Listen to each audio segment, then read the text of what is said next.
Are we the last to arrive? I hope we've not kept you waiting. Not at all. Your comrade is feeling better, I trust. Much better, thank you. Harness remedies are certainly potent, in more ways than one. One becomes accustomed to the taste, although I hope you never have cause to do so. Pray, take your ease.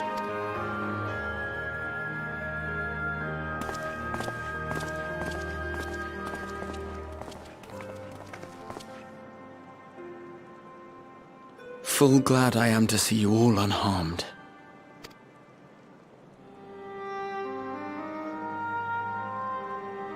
Valiant scions, for your heroism, you have my boundless gratitude.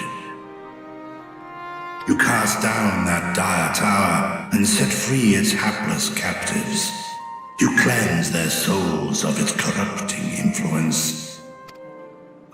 No words of thanks will suffice. In place of platitudes, I offer a bounty of warding scales. Pray accept your due reward, along with the goodwill of Radzatan. Alchemists throughout the land were put to work in the forging of your talismans. The finished ones have been collected, and now await you at the High Crucible of Alchemia. Present this letter when you are ready to take them into your possession.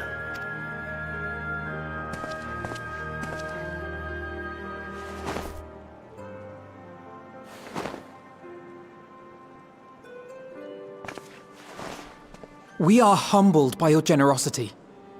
Know that the inventive wisdom of Radzatan will be vital in restoring serenity to our star.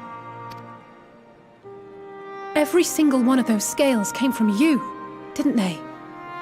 You must still be in such pain.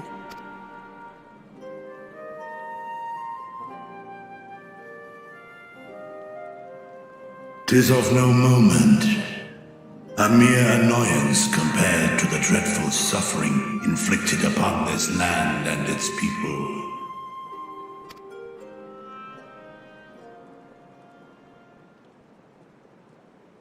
albeit brief. My involvement in the Dragonsong War afforded me a glimpse of the myriad sorrows which consumed both dragon and man. Though you were half a world away, such tragedies as befell your kin must have affected you deeply.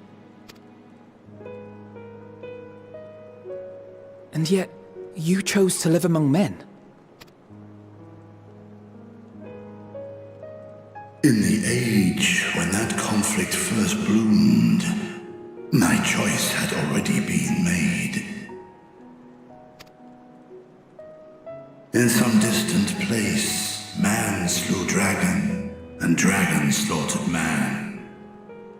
Yet no hate could I muster for those smiling faces which did look to me for guidance.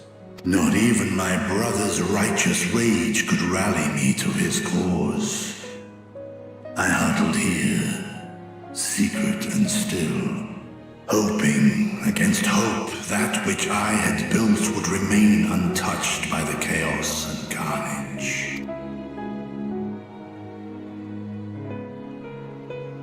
'Twould seem we share the same desire for peace, great Vritra. To that end, I wonder if we might trouble you with another question. The Telophoroi are intent on recreating the final days, an apocalyptic event which we know to predate the sundering of the star.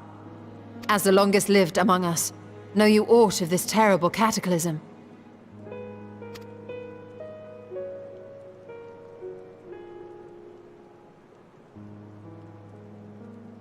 Nay. When war and strife drove my sire from his home, he crossed the great expanse with only our unhatched eggs as company. He alighted upon a shattered source, its 13 reflections long since scattered beyond the rift.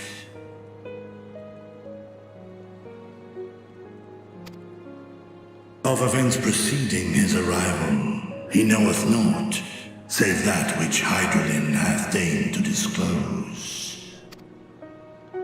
I see. So again, 'tis the inscrutable Hydaelyn to whom you must look for answers.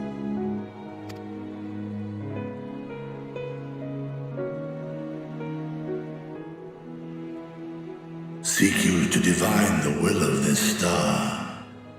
If so, I have a tale which may afford you some small comfort. 'Tis a story from my youth, many, many years ago. To my sire, I once posed the question, of all the stars in the sky, why didst thou settle upon this one? To which Midgardsormr did reply, 'twas the last bastion of hope. He believed so long as Hydaelyn endured, so too might dragonkind. Solemn and portentous were his words. What deeper meaning they held, I could not, dared not pursue. 'Tis a stone I've left unturned ever since. Yet take you solace in the knowledge that whatsoever Hydralin does strive towards, 'tis an ideal which hath earned my sire's conviction.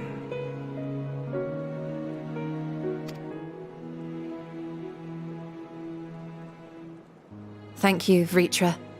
You've given us warm reassurance in a world gripped by cold uncertainty.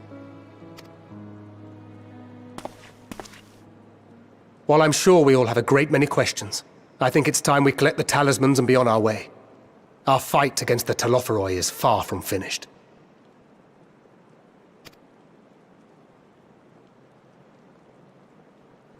We must take our leave, but please do inform us if we can provide any further assistance.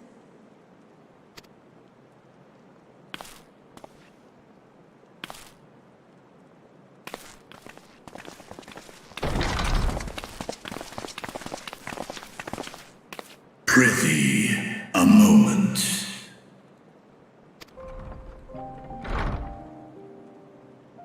There is one whom my sire hath judged worthy of honor and respect. The one known to men as Eorzea's champion. This hero of renown and rumor, 'tis thee.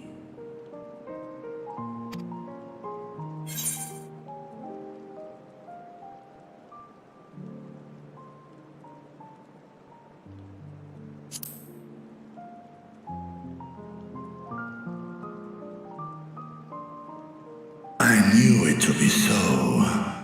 From man and dragon alike have I learned of thine exploits.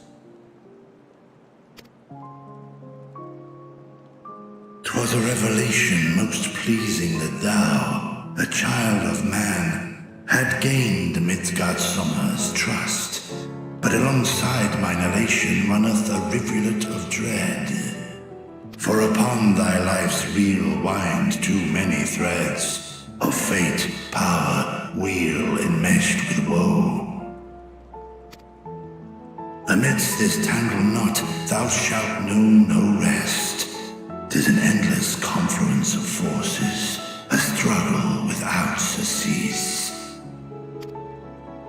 More terrible still is the attrition wrought upon thy companions, as they are swept up in the storm of thine existence.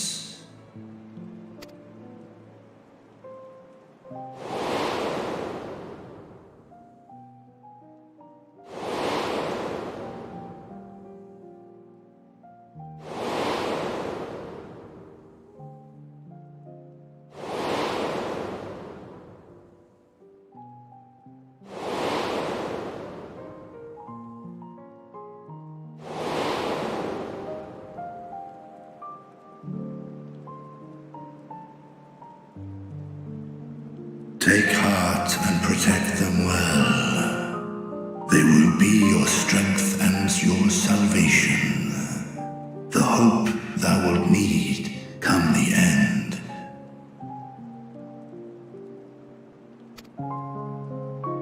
Even cowering behind my curtain, I know the suffering of the powerful. I have watched my siblings driven mad by loss. Thus, do I exhort thee to spare no effort to keep thy loved ones safe.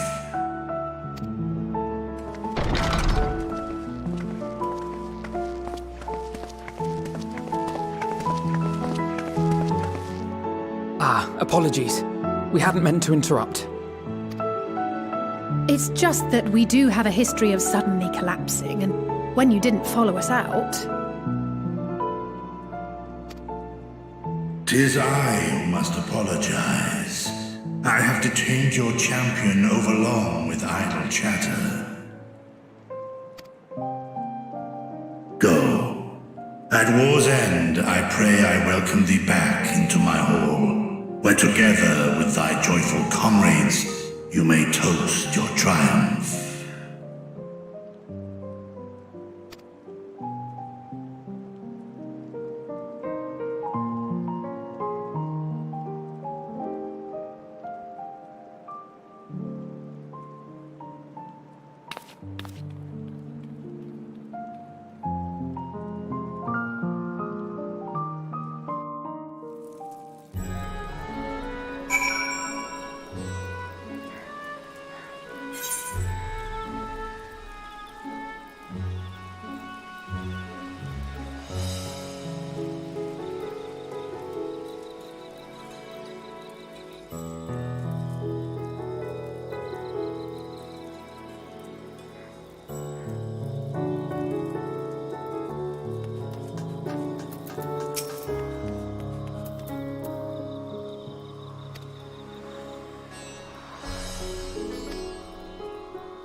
These are the talismans we were promised. Yes, and I made a quick count. There are far more than we could have hoped for. Enough to outfit an entire company of soldiers, in fact. Considering the involved process, that they were able to manufacture so many in such a short span of time is nothing short of a miracle. Once we have distributed them to our allies in Eorzea and the Far East, we'll have a fighting chance to bring down the other spires, just as we did with the Tower of Zot. Or we could use them to invade Garlemald proper, and strike directly at the Telophoroi's base of operations.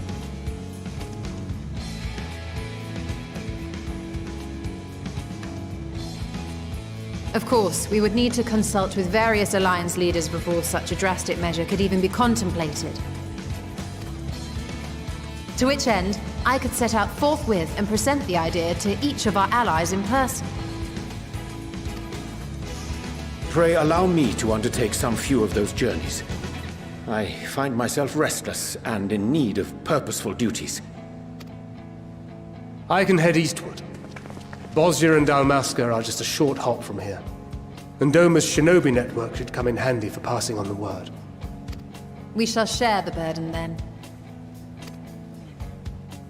Meanwhile, I think it best that you and the others take the talismans back to the Baldessian Annex.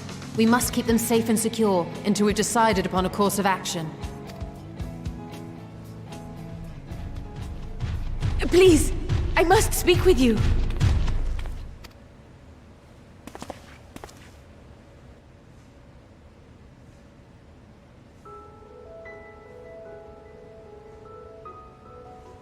Nidana, you're awake. Yes. When I spoke with the carer at my bedside, she told me that one of the scions, a young woman, had cleansed me of the tower's corruption. It seems I'd been asleep ever since the treatment.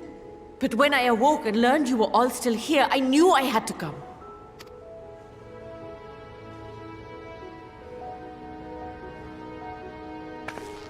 As you said, Nidana was captured only recently. Such a brief exposure is swiftly cured, so I tended to her before we gathered at Megaduta. And I am truly grateful that you did. I cannot thank you enough.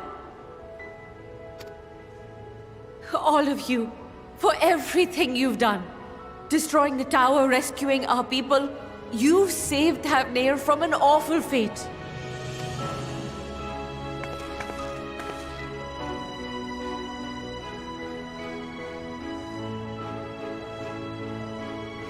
Yet who hath truly saved whom? Due in no small part to thine inspirational courage, the alchemists were successful in reproducing warding scales of proven efficacy. Replications of thy work now stand ready to travel across the seas, unto the hands of those who might wield them against this rising evil. The talisman? Is this true?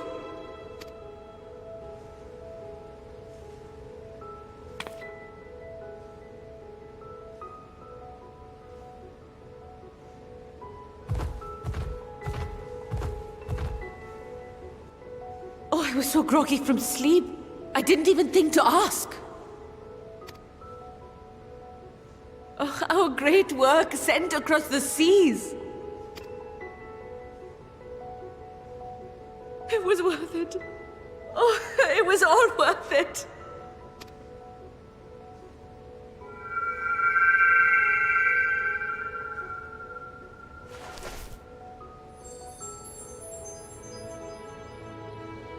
Look at that!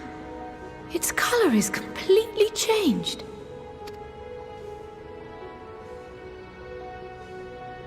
What do you have there?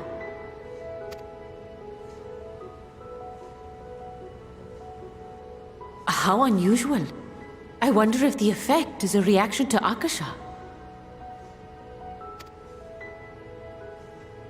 I'm afraid I'm not familiar with that term. Akasha? It is one of the unseen energies defined by Harnish alchemical theory. Though a gross oversimplification, some describe it as an essence influenced by feelings. You imply that it is distinct from ether? As foreign scholars often conflate the two, but we see them as separate concepts. Ether is an energy which permeates the land.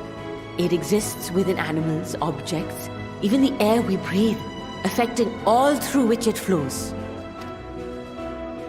Akasha, on the other hand, exists in a domain beyond our reach. A gift bestowed from on high, or torn from the heavens in some traditions. Akasha can neither be created nor destroyed. It is beyond our power to purposefully alter or manipulate.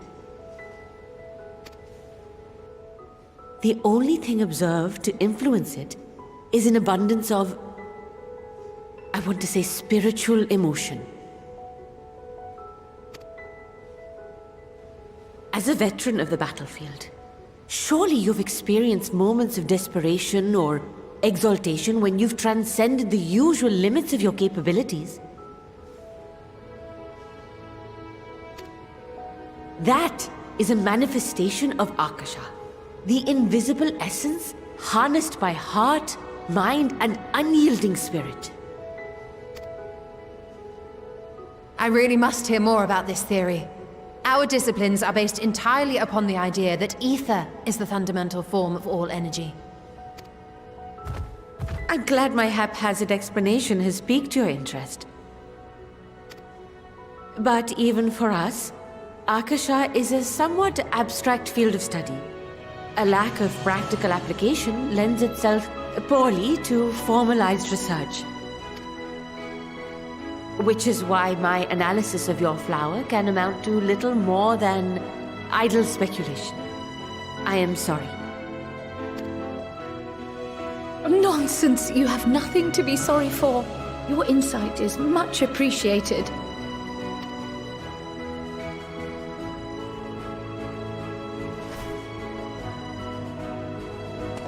Shall we depart for Sharlayan then?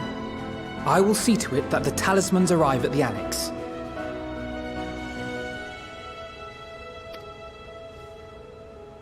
And we will be in touch once our talks are concluded. I suggest you rest while you can. From here onward, sleep is bound to be in short supply.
Guard and protect them well.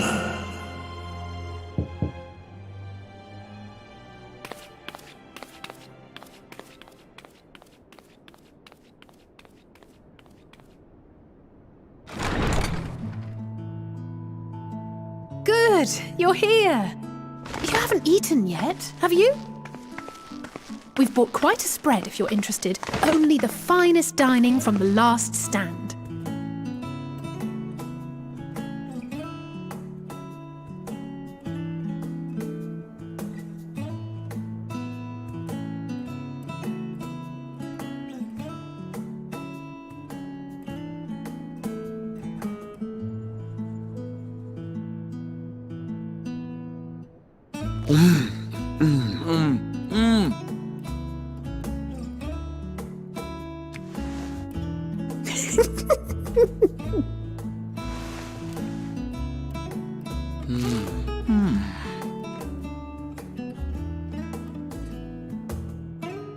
Lest you wonder, we invited Estinian as well. But he refused with a rather grim-faced, "No, thank you." I suspect Sharlayan cuisine is not to his liking. Oh, I don't know about that. Perhaps our lone wolf just needed some time apart. What? To perfect his brooding stare? Next time, I'll drag him out by the ear, sit him down in front of a Sharlayan feast, and see that he eats every last bite. An excellent idea. Of all people, warriors must take proper meals and rest if they are to maintain a healthy constitution. Poor Estinian, beset on all sides.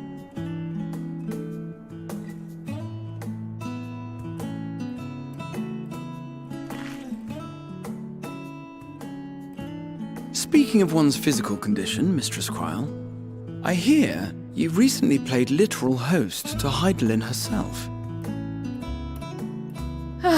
And what an experience that was. Tiring, yes, but no lasting harm done. If anything, I should have liked to speak with her longer. I've not felt a hint of her presence since. Heidelin instructed you to carry that flower, yes?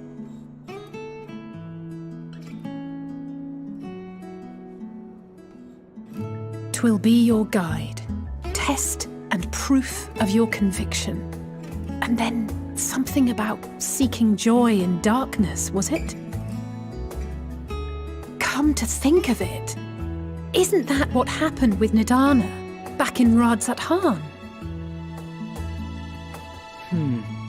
The flower did seem to radiate a joyful glow, as if reflecting the elation we all felt, the relief of a people with renewed hope. Indeed, and in turn I felt buoyed by that radiance. 'Twas akin to spotting a beacon and knowing we were on the right path.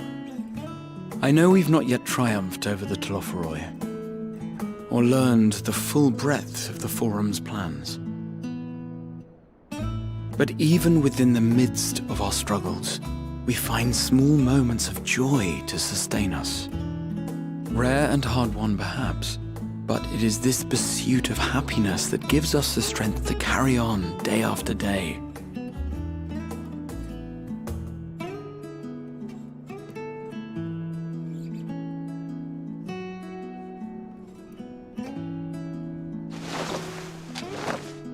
Hey, that's mine. To the swift the spoils.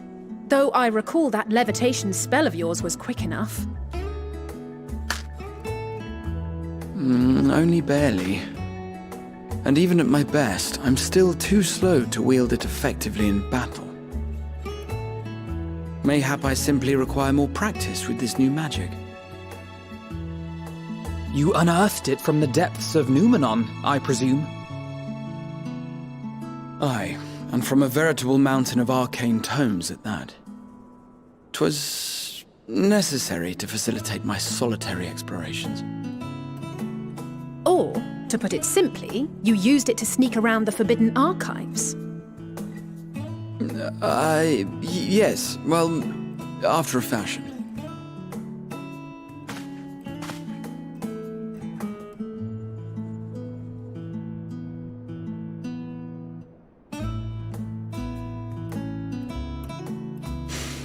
They're tall, you see. The shelves, they're too tall for me. And I could hardly move the library's platforms without attracting attention now, could I?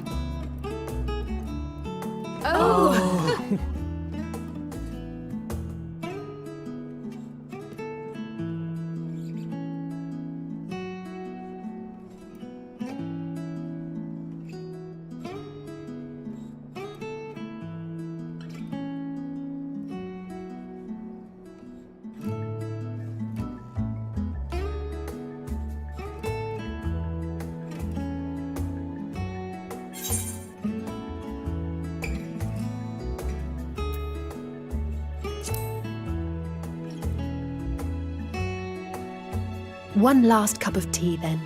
Dickon said this brew helps relax the mind before bed.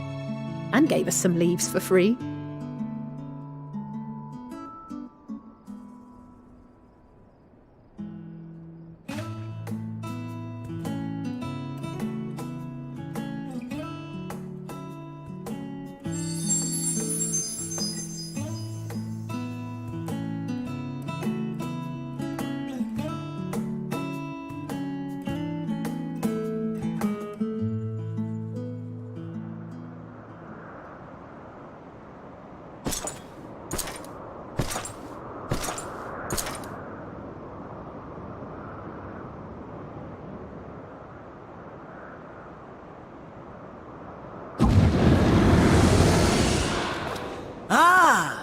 Enjoying the bracing cold, I see. Do you not own a warm coat or a cloak? Something in fur? Or fashioned from the skins of your enemies? Or... well, never mind that. I come to you once more as the bearer of bad news. Our tower in Ffxiv has been toppled, and I need not tell you by whom. Given how many we have at our disposal, the loss of a single spire is hardly fatal to our plans. It does, however, slow the rate at which we siphon the ether.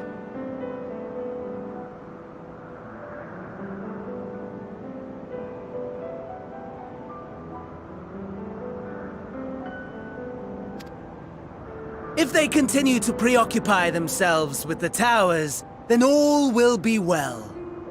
But should our foe prove bold enough to strike at us here, then the timing becomes questionable.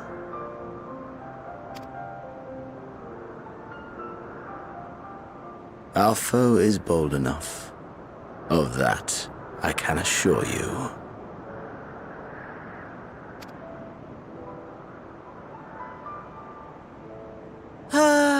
Yes, very well then.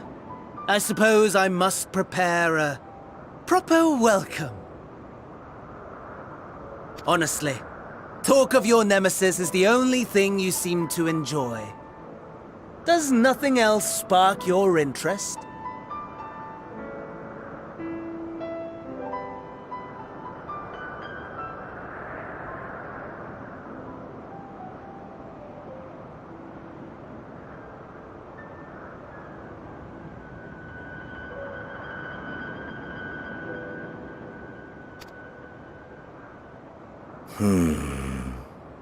No. All else is... equal. Equally tedious. Equally disappointing. The world is a tepid bog into which we sink, too weak to thrash as the mud clings to our eyes and fills our throats till we blissfully choke. But then came the light, blinding and pure and hot, So very hot. Enough to set my soul aflame. I basked in the afterglow until the void yawned once more. And then I knew the muck would never claim me again. There was naught for me ahead, so I drew the curtain on all that had come before. Burn. Burn. Let the whole star burn. I will have my contest. I will reclaim my moment.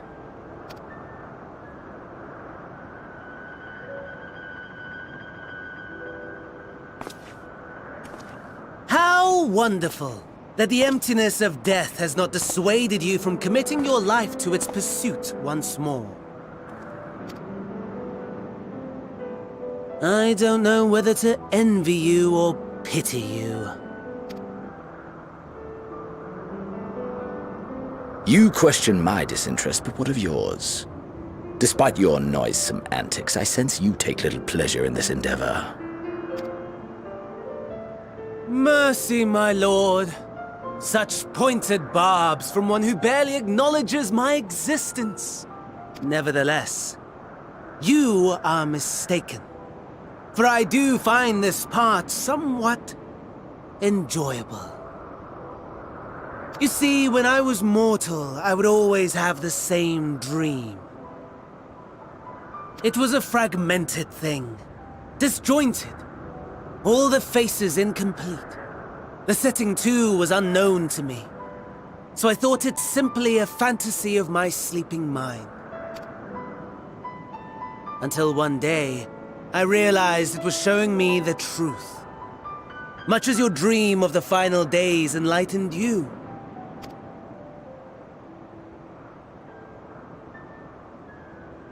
And soon, very soon, the rest of the world will see the truth of my dream, too. Yes, I think that is something we can both enjoy.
Ah, I remember you.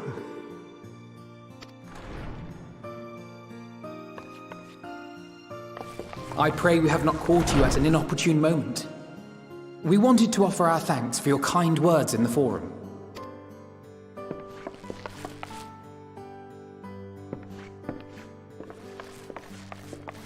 Well, I could hardly let that Inquisition go unchallenged.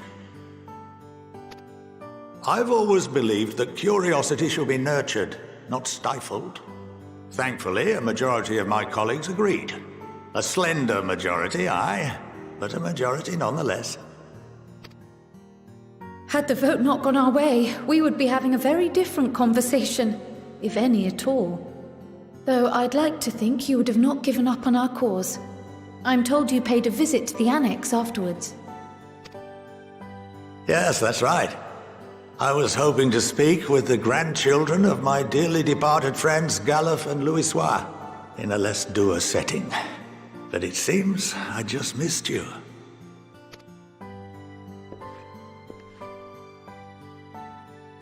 I still can't believe how much you've grown. If only your grandsires could have seen the way you presented yourselves to the Forum. Why, it fair brought a tear to my own eye.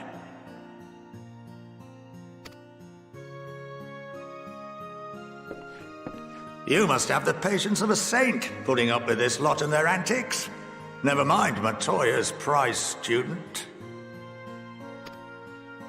Luckily, I know a thing or two about managing unruly younglings. If you ever need advice, don't hesitate to ask.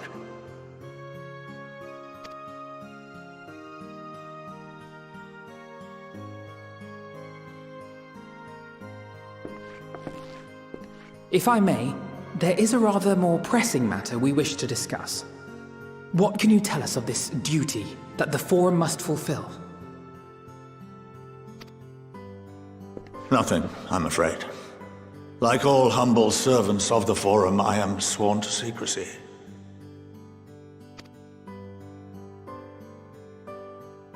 Or rather, I couldn't tell you if I tried. Our duty is of the gravest importance. Furthermore, if the particulars were made public, it would incite widespread panic. As such, those entrusted with this duty have been bound by an enchantment, which prevents us from speaking of such matters without the express permission of the Forum. How is that even possible?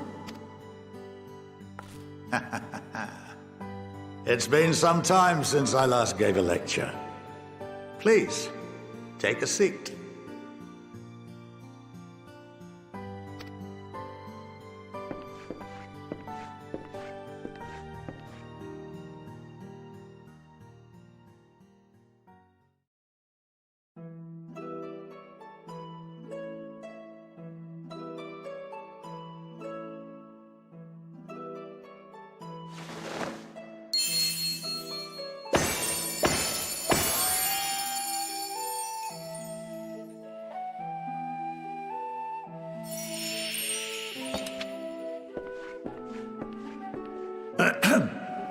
We shall begin by reviewing the fundamentals of etherology. The ether, which imbues us with life, can be categorized into three forms.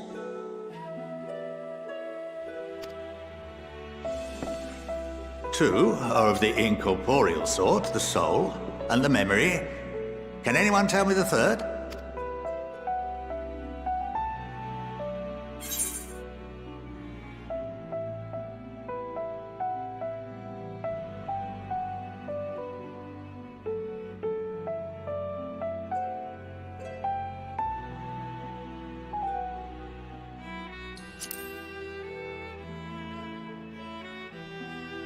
Yes, very good.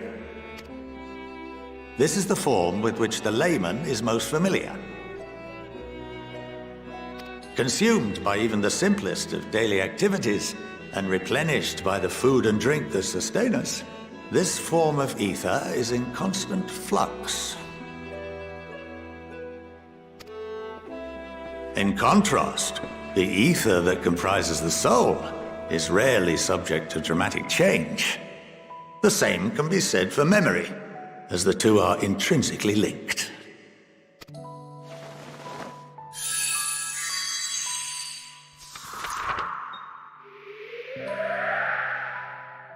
Picture the soul as paper, and memories as words written upon it.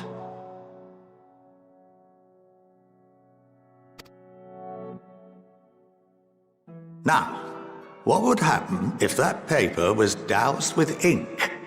The same type of ether as comprises the memories.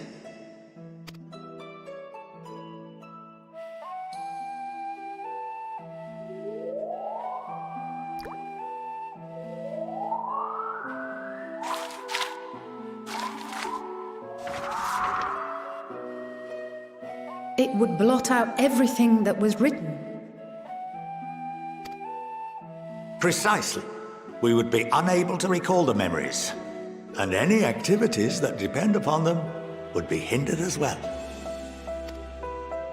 In fact, this exact phenomenon was observed on a vast scale not so long ago. And what might that have been?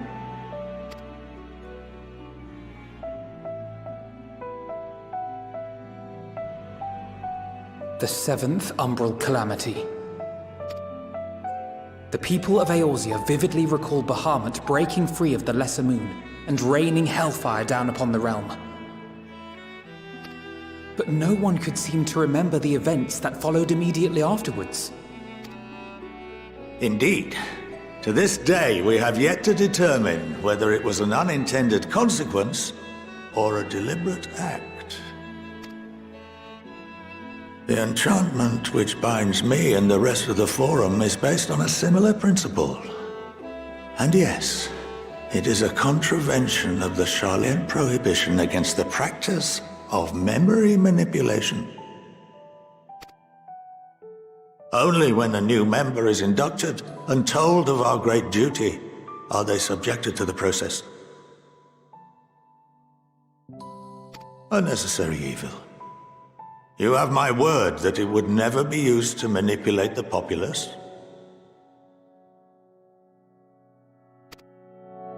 I should hope not. But can this enchantment be dispelled and your memories restored? If 9/10 of our members give their approval, then the process may be reversed. Then, and only then, would we be able to speak freely to others of our sacred duty. Barring that, we must wait until we return to the ethereal sea.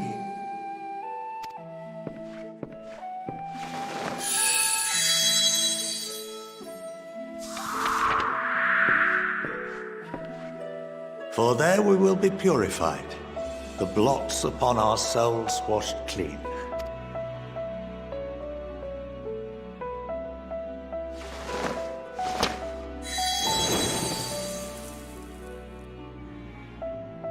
And our memories drift apart and dissolve. Rather defeating the purpose, I suppose.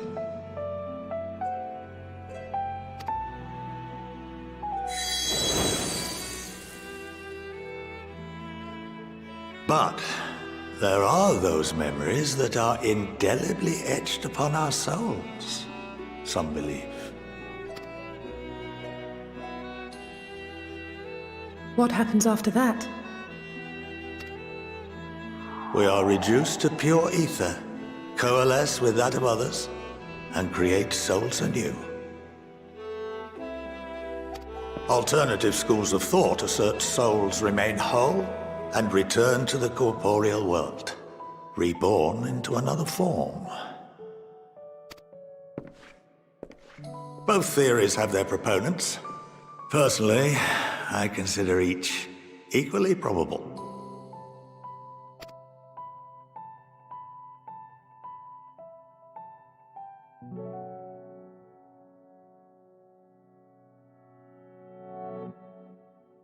Well, I think that's enough education for today, now that I've given you some food for thought. Or rather, an entire banquet.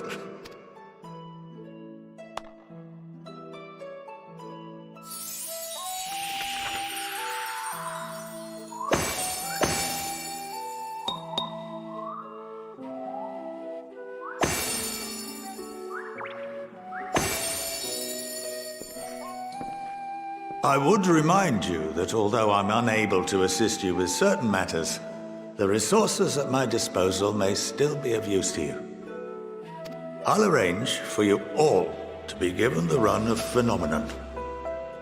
Of course, as associate to our alumni and the students of Baldessian, this privilege is extended to you as well, my friend.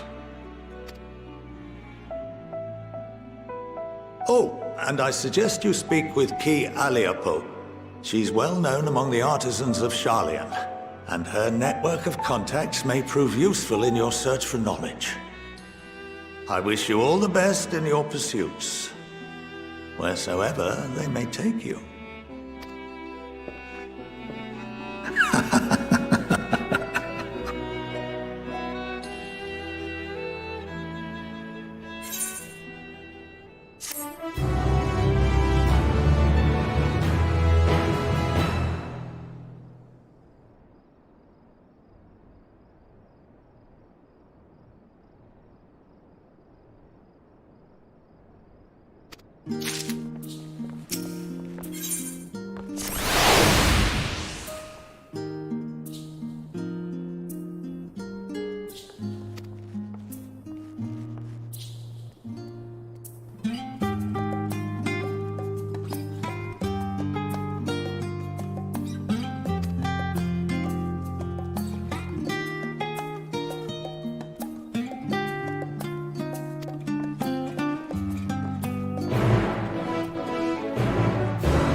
By the 12.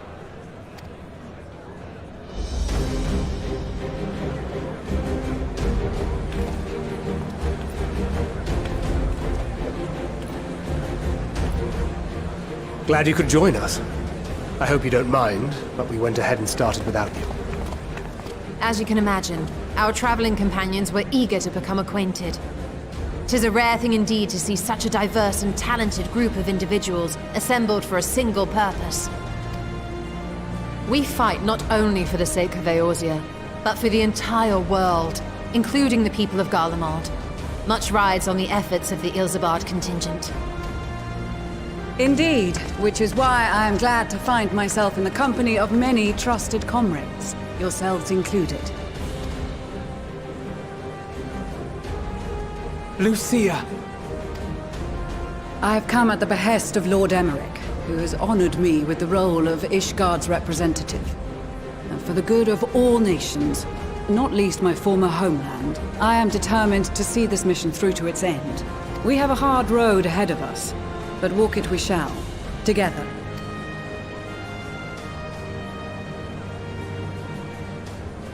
We too welcome this opportunity to work together once more. I have faith that, if there is a way to resolve this conflict, we will find it. Allow me to introduce you to the rest of our company. Everyone! If I may have your attention.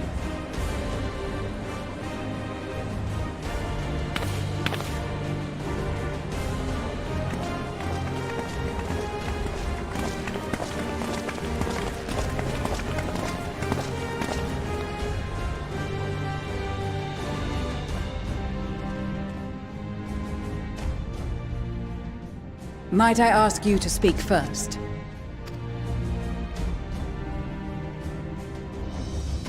If I must, I am Arun Senna, spokesman for the Gridanian delegation.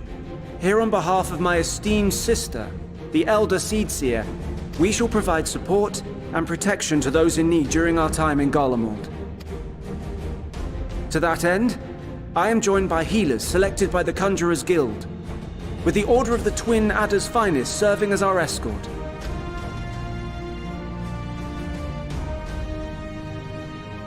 Of course, with an experienced white mage such as yourself accompanying us as well, those requiring more involved treatment will be in safe hands.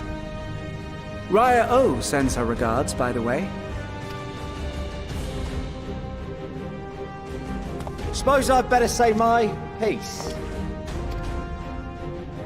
Wait, I know you. The name's Sickard, in case you've forgotten. Truth be told, I'd rather you had forgotten.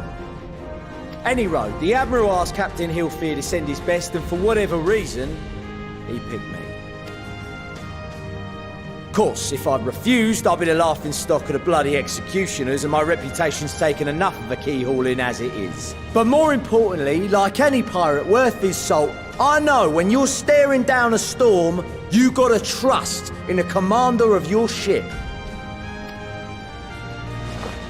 So if the Admiral wants us to go to Garlemald, not for plunder and glory, but the promise of peace in our time, then that's what we'll do. Since we all know how much the Empire loves its steel, we thought we'd bring along a few smiths to make the most of it. Give them a pile of scrap and they'll cobble together anything you fancy.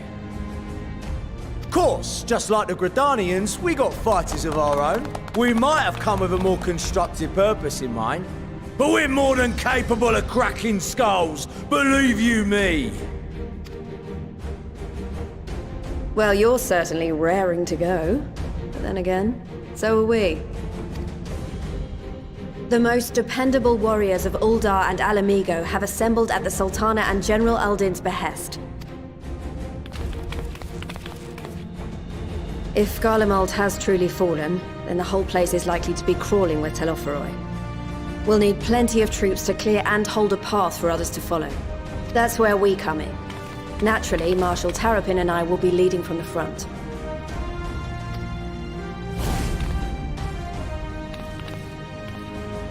It's been some time since I last saw you in your element on the battlefield. From what I've heard, you've become pretty fearsome yourself. Master Matoya? The Avatar of Destruction?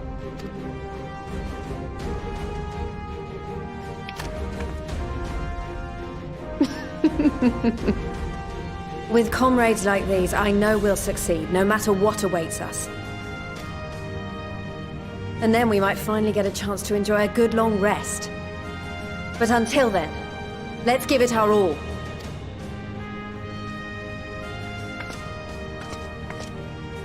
As for Ishgard, we Temple Knights have come in force to uphold our nation's commitment to the peace and welfare of our allies. The bitter cold of Garlemald is a formidable enemy in of itself. Our experience fighting in ice and snow will prove invaluable in the days ahead. Accordingly, I have been designated commander of the Ilzabard contingent. I will do all in my power to provide you with the leadership and guidance you require. The four high houses, House Hylinart foremost among them, have arranged for a host of machinists to join us on our mission. Their knowledge of Imperial Magitech is sure to be a great boon. They will address any problems of a technical nature, together with the smiths of Limpsa Lomitsa. There is another awaiting introduction. Lord Emanolain! Ah, yes. Emanolain de Forton, at your service. Though, lest there be any misunderstanding, I should stress that I've not become a fearsome warrior while you were away. Rather, far from it, actually. My brother, in his infinite wisdom, decided this would be an excellent chance to make something of myself. Oh, and fight for world peace and all that. But, should the opportunity arise for a spot of ballroom dancing, I will be your twinkle-toed gentleman of light.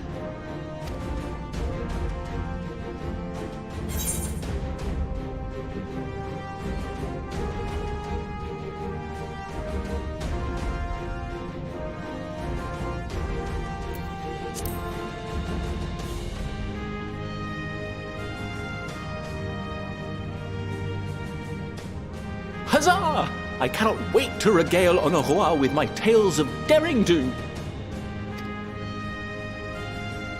I believe that concludes introductions for the Grand Company of Eorzea. Our allies from the Eastern Alliance were due to arrive some time ago, but it would appear they have been delayed. Would that be the shinobi of Doma? Actually, they've been tasked with relaying messages back and forth between the various eastern nations. According to Lord Hien, however, an equally capable company of warriors has been sent in their stead. Out of my way, you preening fool!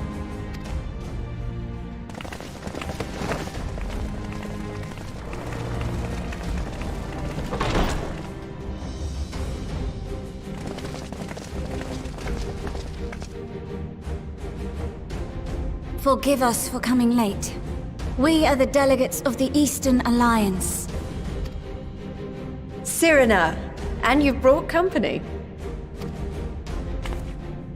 For battle and blood we come, as a step is sorely lacking in both. No towers befoul our lands, so we marched on those of Doma, only to find them beyond our reach. But now our thirst for slaughter will be slaked. No quarter to the enemy! Sadu Hatun, no. We go to make peace with the Iron Men, not war.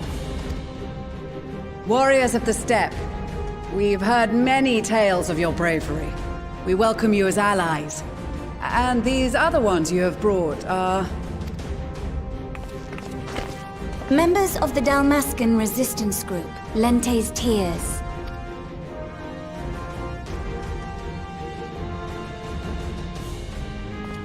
And the Bosnian resistance.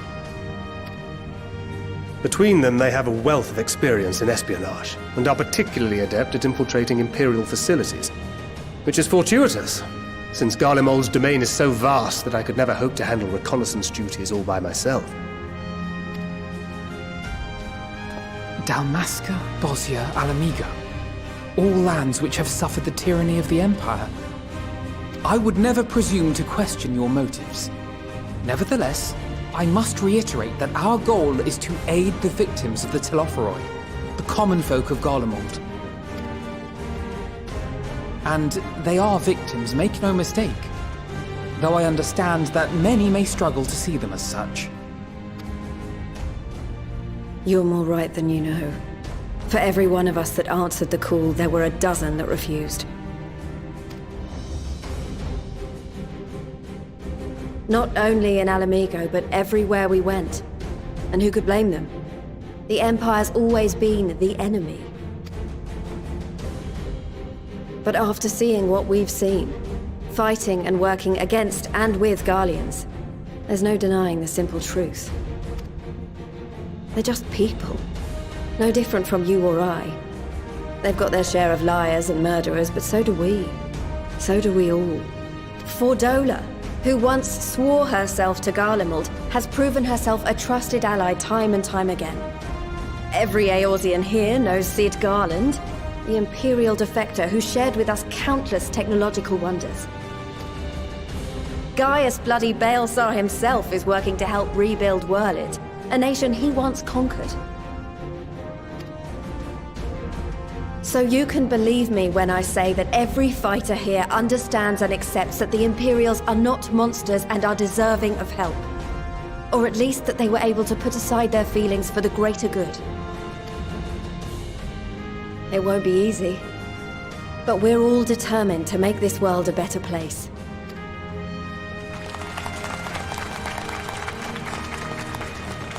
What lingering concerns I may have had were clearly unwarranted. I agree with everything you said wholeheartedly.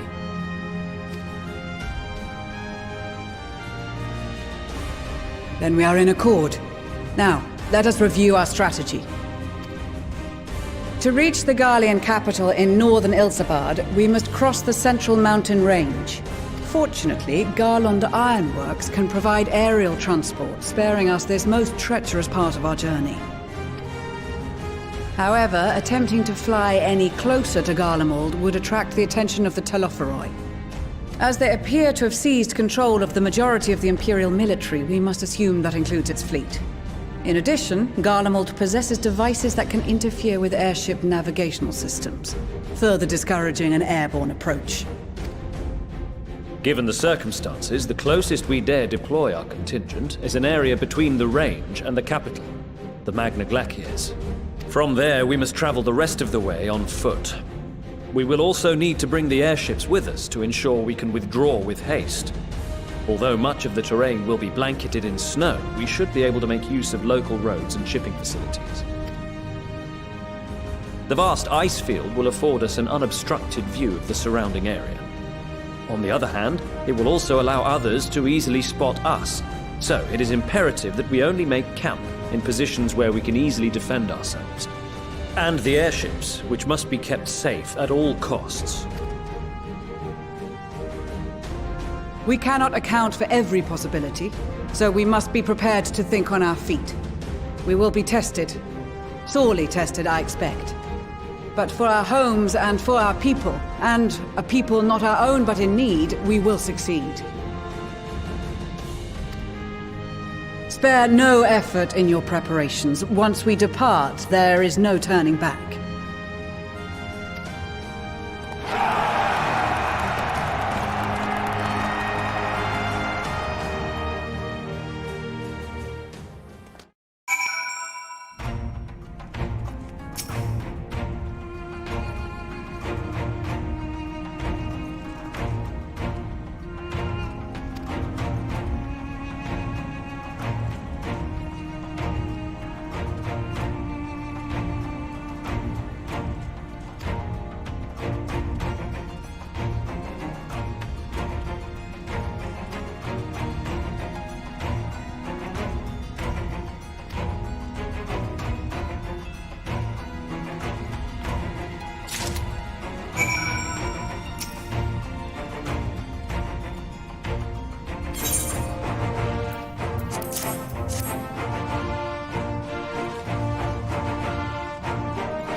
Ilsabad, divided in twain by a vast mountain range.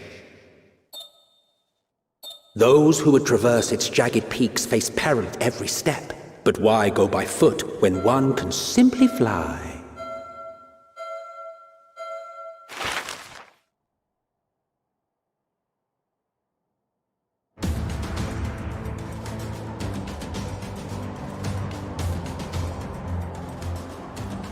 On the outskirts of the Imperial capital, in the frozen wastes of the Magna Glacius,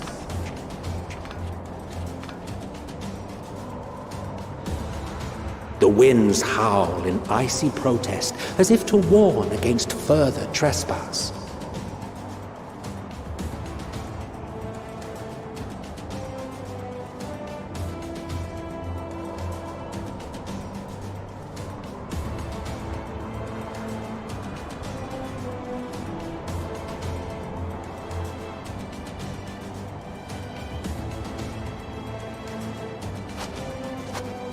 We've received word from Thancred's reconnaissance party.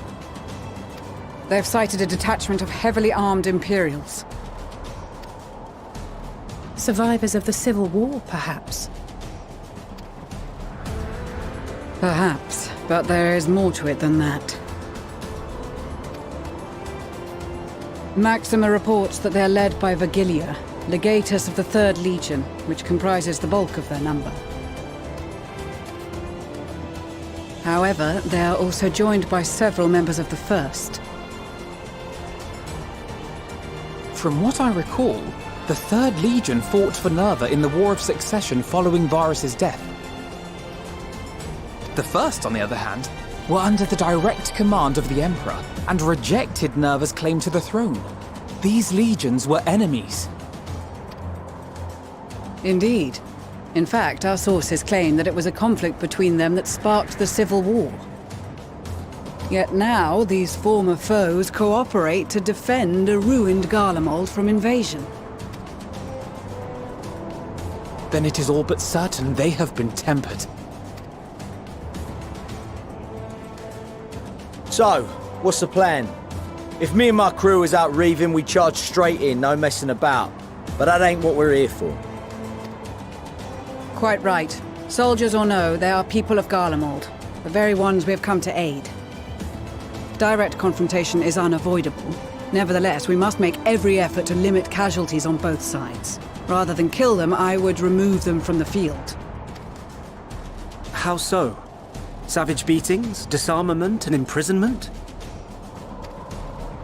Not impossible, but easier said than done in the heat of battle.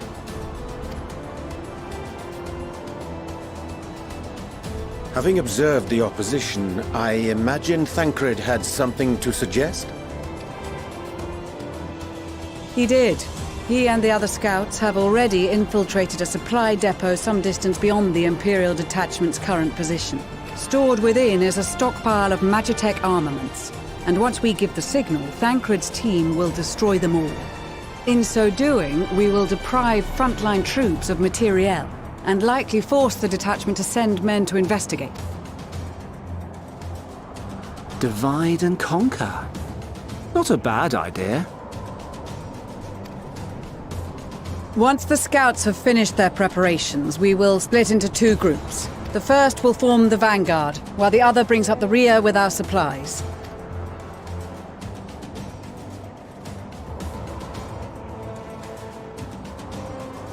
As for the Scions, I ask that you lend your assistance where you deem it needed most.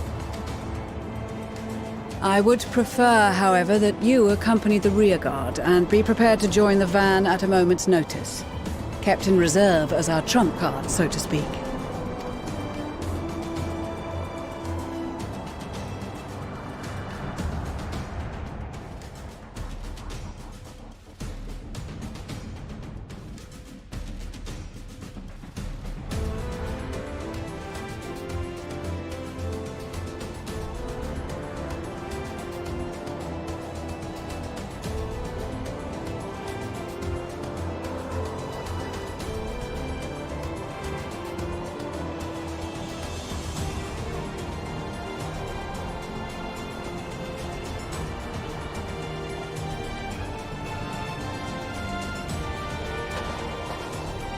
Your proposal was well received.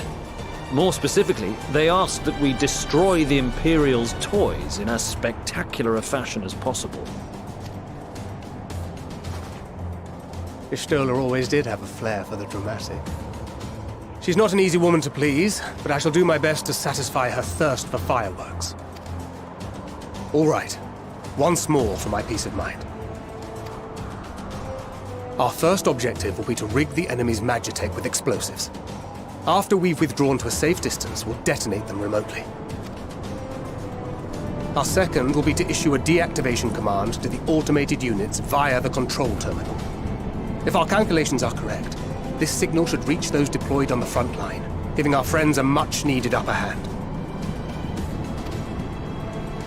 A blizzard will help us stay hidden, so let's aim to get in and out before it passes.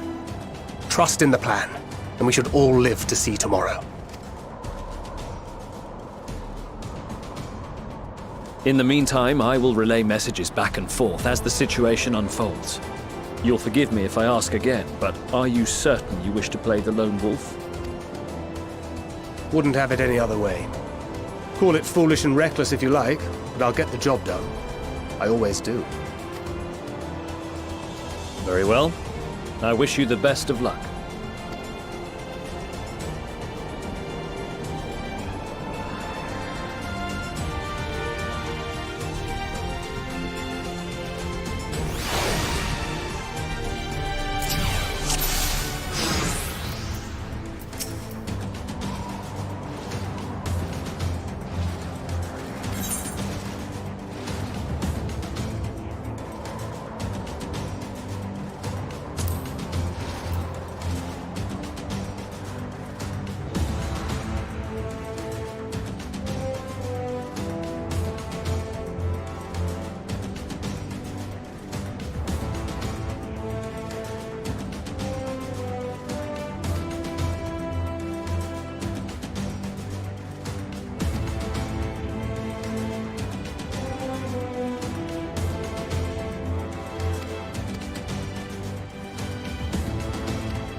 Keep your wits about you.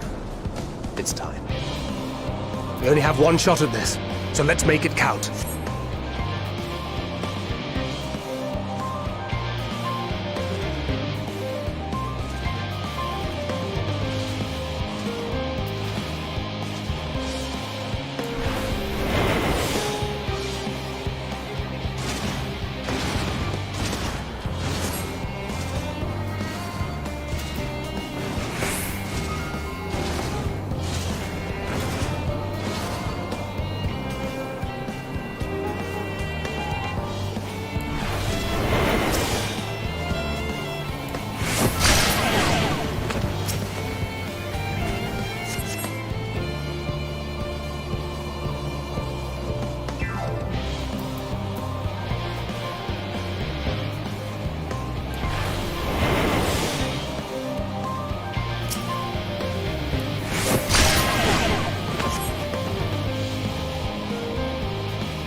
Must be losing my touch.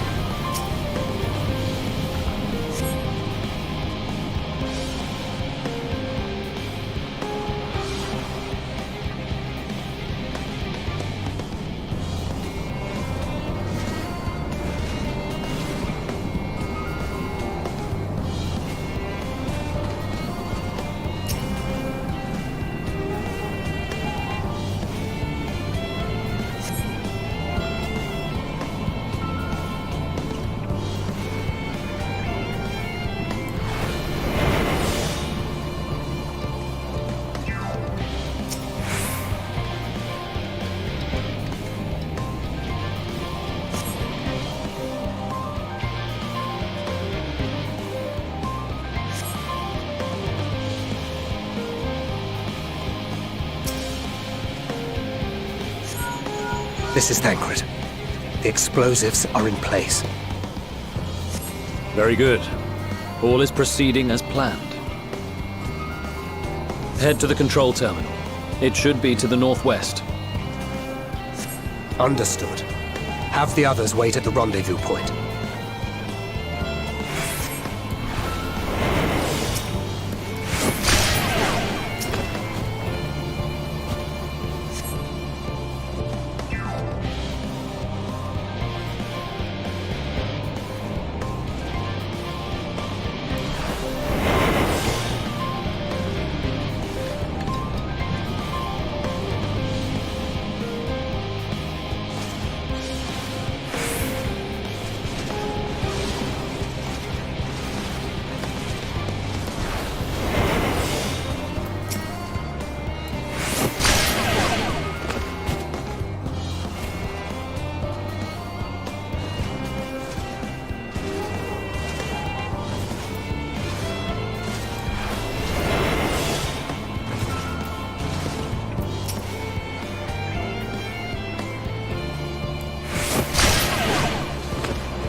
Seven hells.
You are returned, and none the worse for wear, to my considerable relief.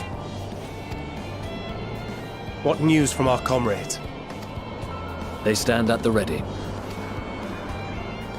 Excellent. Then let the fireworks begin.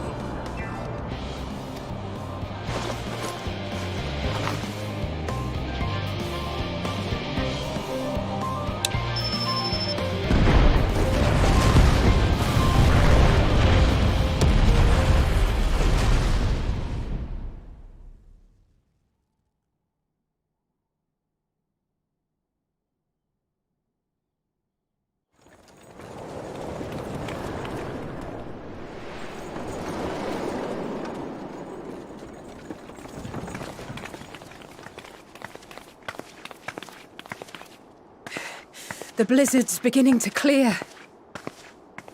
The Vanguard should be engaging the Imperials any moment now, if they haven't already. Ishtola and the others are with them, so I'm sure they'll be all right, but...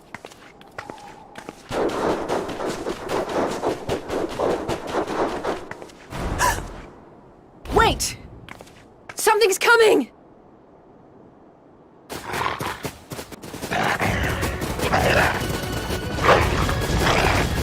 Oi, oi! Looks like we ain't the only ones who sent out scouts. Keep them away from the carriages! We lose those, and we're as good as dead!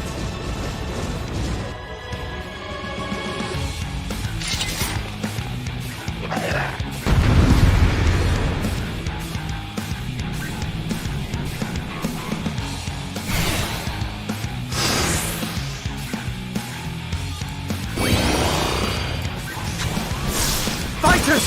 Protect the others!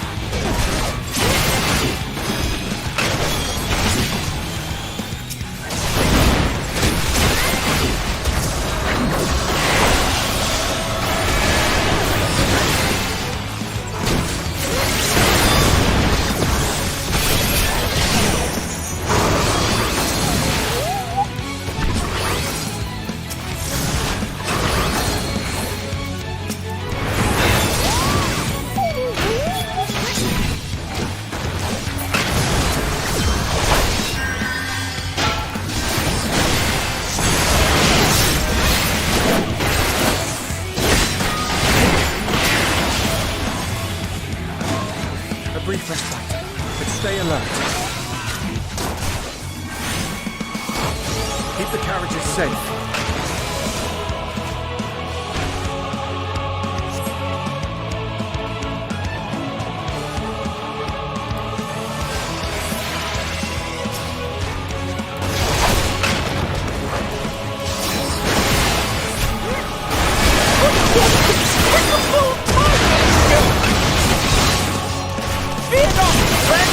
The savior of Ishgard is here!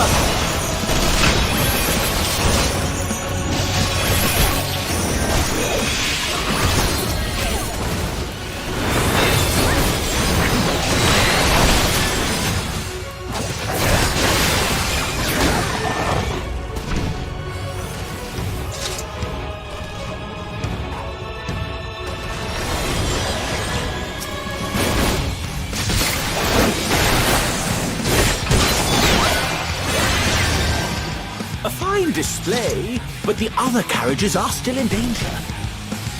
Go on ahead. Don't hold the line.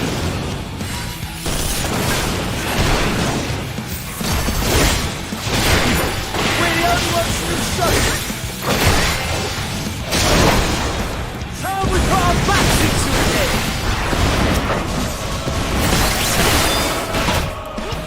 I've been itching for a piece.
We're fine! I'm ready for more! Hear that? Get to the front and turn the tide!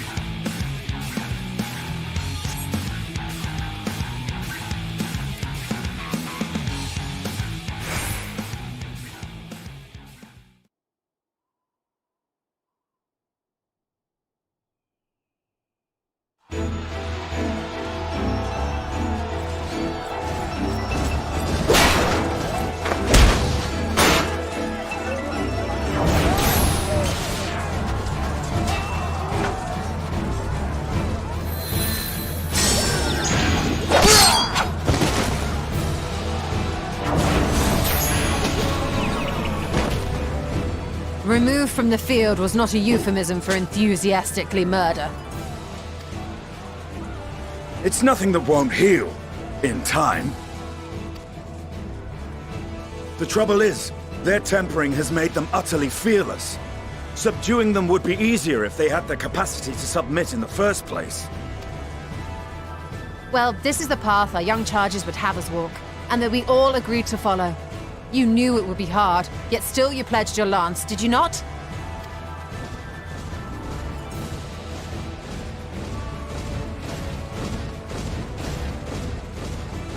That I did.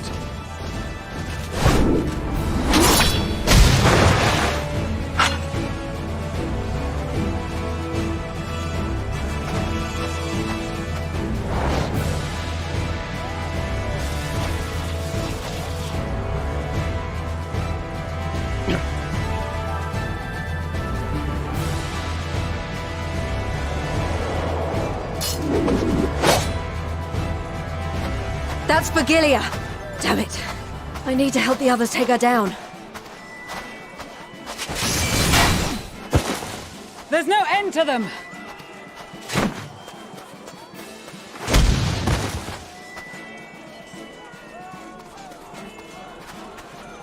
I was wondering when you'd turn up.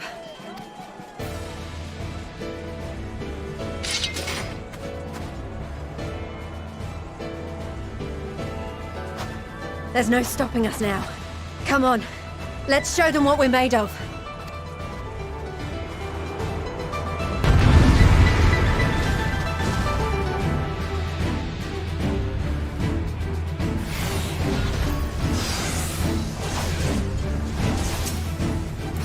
We have them now! Forward!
Conquer the adversary!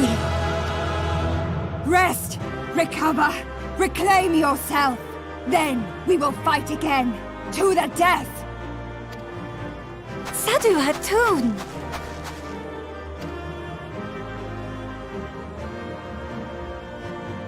That was the last of them. The day is ours, thanks to your timely arrival. What of the supply caravan?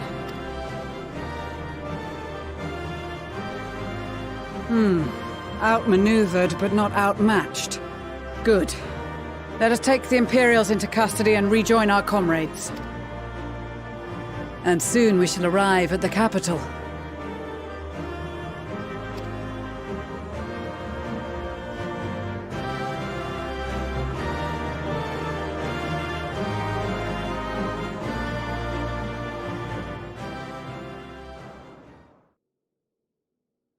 So cold and unforgiving.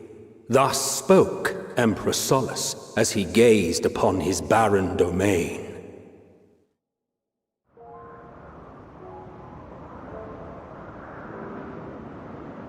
"800 years it had been since the Garleans first set foot here.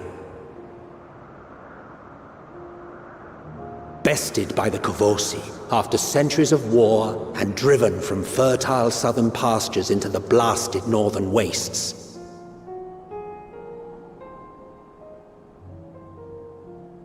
In that garden of desolation, they clung to one another for warmth, freezing, hungry, desperate, hated.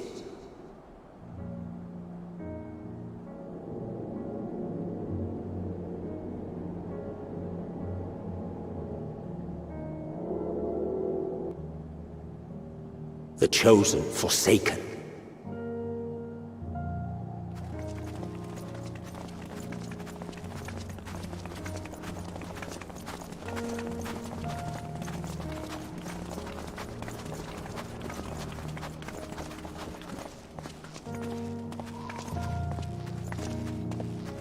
In the year 1513 of the 6th Astral Era, a young legatus named Solus single-handedly sparked the Magitech Revolution.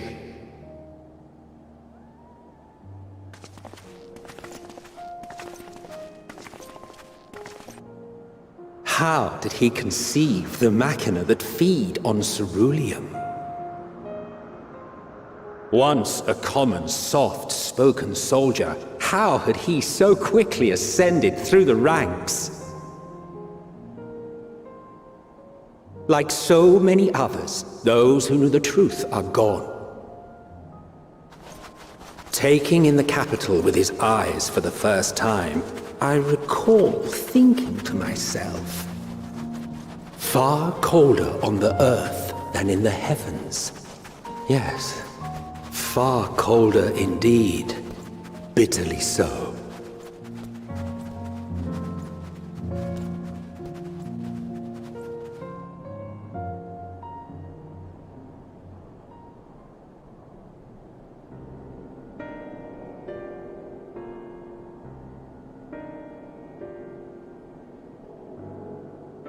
Not so much as a whisper. The roads leading beyond the city walls would have been used less in recent years. Nevertheless, this was one of the most important gateways into the capital. A buzz day and night with activity, aye. Merchants passing through the checkpoint, many of them stopping at the local hostelries. Surely they cannot all have been tempered.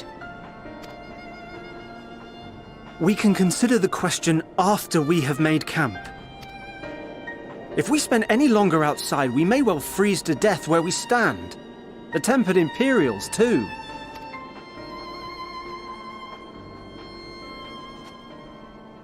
This will be our temporary base of operations. Secure shelter for ourselves and the injured, and dispatch scouts to survey the surrounding area.